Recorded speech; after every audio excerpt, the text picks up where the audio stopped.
Shalom, this is Yahya Davidi speaking to you from Jerusalem, the capital of Israel. Speaking to you on behalf of Brit Am Hebrew Nations, an organisation that believes and approves that the lost ten tribes are now amongst Western peoples.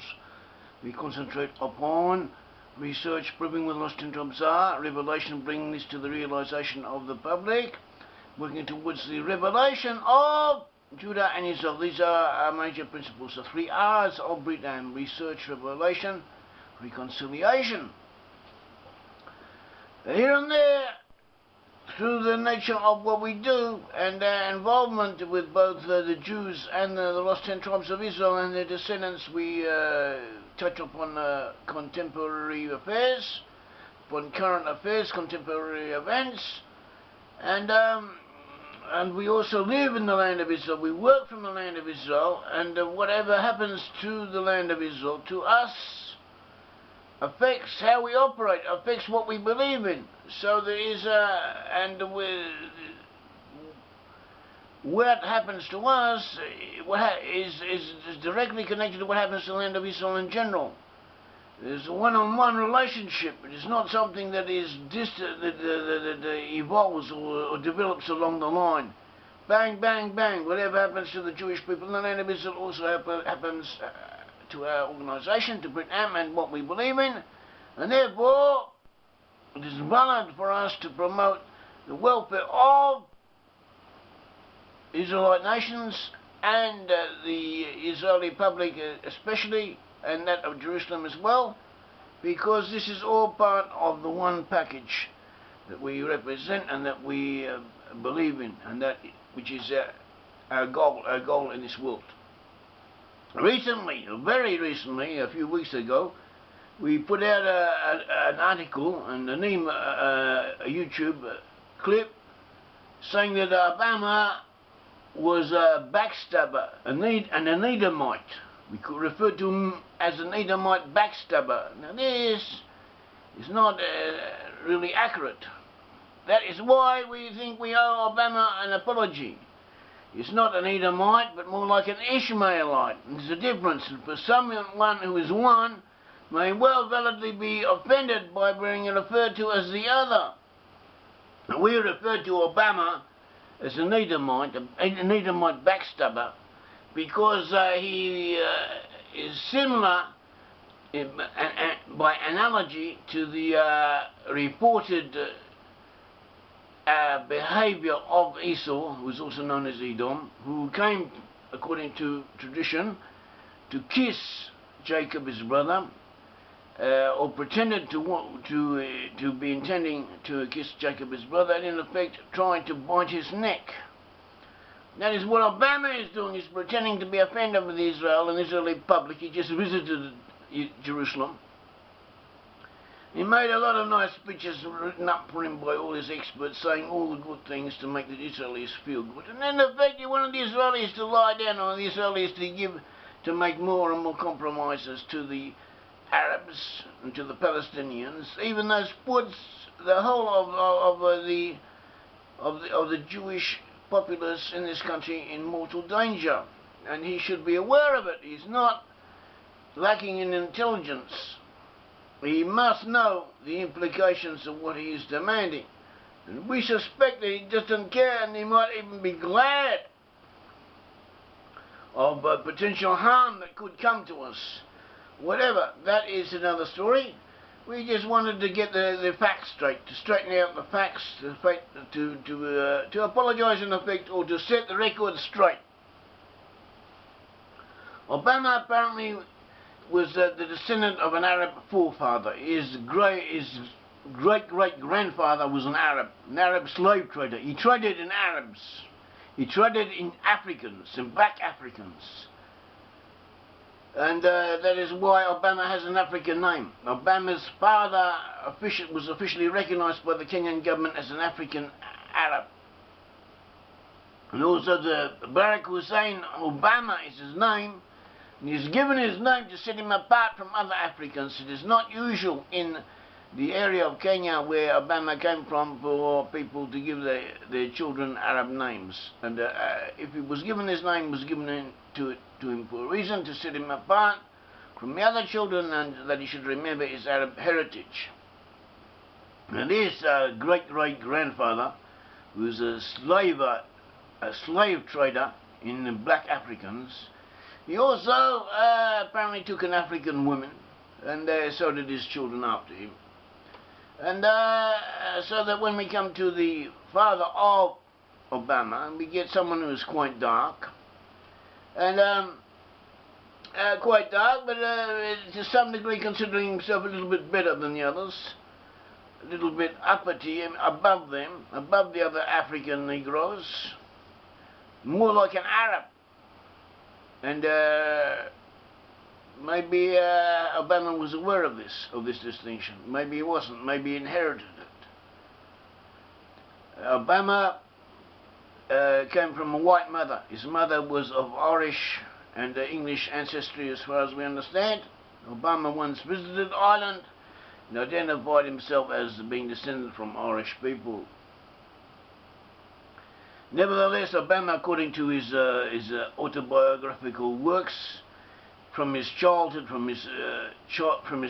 days, he identified himself as a black African. In the USA, he is considered a black man, like no different from all the other blacks. The other black people in the USA identify with him. 95% or more of them, on 2 occasions, voted for him. And the main factor bringing them to do this was because he was black like them. He was voted for and elected on a racial basis. They were voting along racial lines, discriminating against white people and about the white concerns and white needs and American needs in general, and even their own needs and their own ultimate welfare, but more concerned with the prestige of having an African president, which there may be something to it. Perhaps if I was in their case, so the issues I would have thought and felt the same, but nevertheless, objectively, was not justified. So the psychology of Obama, as far as we can see, is that of a white person who identifies with black people and with Arabs, with Islamics, even though he himself may or may not believe in Islam. He seems to identify with them, and he seems to conflate, or being an African black man and having sympathy for Islamic culture. He seems to bring them together. This too is a misconception. In Africa, in the Sudan and in Mauritania, in other parts of Africa, the Muslims persecute the black Africans. They enslave them. They treat them with great cruelty and viciousness and sadism, and oppress them. And this oppression works along ethnic lines, works along discrimination of white or relatively lighter coloured Islamic people against darker African natives. And this is documented, and it's still going on in our time at this very day, and it's not going on in isolated cases so it's been carried over from the past. It's going on, it is continuing on a systematic level. It's even increasing in its intensity, especially in Mauritania, but also elsewhere, and Africans are being enslaved, are being put into slavery, being brought back into slavery due to the colonisation of European powers having been, relatively speaking, released from it. The British eliminated much of slavery throughout Africa, and other colonial powers also did the same. Though there were exceptions, but these exceptions were that, exceptions. And now, under Islamic influence, these exceptions are becoming the general rule in many areas. Blacks are being persecuted and hurt due to Muslims who discriminate against them because of their colour, more than anything else. So we could say that Obama is a traitor. He represents an Israelite nation. The USA is basically an Israelite nation. He represents it. Also, he may, in some senses, be considered an Israelite. He is biblically, from a biblical point of view. But nevertheless, he identifies, or seems to identify, with Arabs, with black Arabs working against the West, And that is the way it was brought up, and that was the way he was educated, and seems to be the ideology, and the ideology of many of his advisors and those around him. And they're in effect working for Ishmael. Ishmael was the son of Abraham. He was the son of Abraham and Hagar, an Egyptian woman, a maidservant of Sarah, whom Sarah persuaded Abraham to take as a concubine, and pregnant. Sarah mistreated Hagar. Hagar, in effect, ran out. She wandered in the wilderness. She was lacking water, and an angel came and appeared to her and told her to return to her mistress, to return to Sarah. She was told that she would bear a son, and the angel also told her, prophesied concerning this son. He says, behold, you are with a child. See, this is Genesis 15, verse 11-12. He says, behold, you are with a child, and you shall bear a son. You shall call his name Ishmael, because the Lord has heard your affliction. He shall be a wild man. In Hebrew, Pera Adam, literally not wild man, but Pera is more a wild beast, or a wild thing, or a wild donkey. Pera is, this is where we get the English word free. In Hebrew, Pera, the P and the F sounds derived from the same letter, and they are in effect interchangeable. So without something, without any inhibitions upon it, without any self-control over it, or even external control over it. It says he shall be a wild donkey of a man. His hand shall be against every man, and every man's hand shall be against him. In other words, someone who breaks out against everyone, and everyone is against him. He's a person who is both oppressed and an oppressor. Something different, exceptional, and not necessarily positive. It says he shall dwell in the presence of his brethren, and therefore we see that, or he shall dwell against his brethren. He shall be against everyone. So this is what Ishmael was destined to be. In the end times, according to the prophecy of Daniel and other sources, there will be confrontations between the great ethnic groupings of humanity. Ishmael will be one of them, will be one of the enemies of Israel in the end times, one of the enemies whom the Israelites will have to face up to, confront with, and they will also, God forbid, be liable to receive punishment at the hands of, according to different prophecies which we have mentioned elsewhere.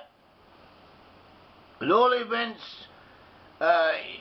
the Ishmael and Islam are one and the same thing in different respects. Islam is the cultural expression of Ishmaelites. Ishmaelites are a wild donkey of a human being, or something in between. And this is what Obama represents, or works for, it appears.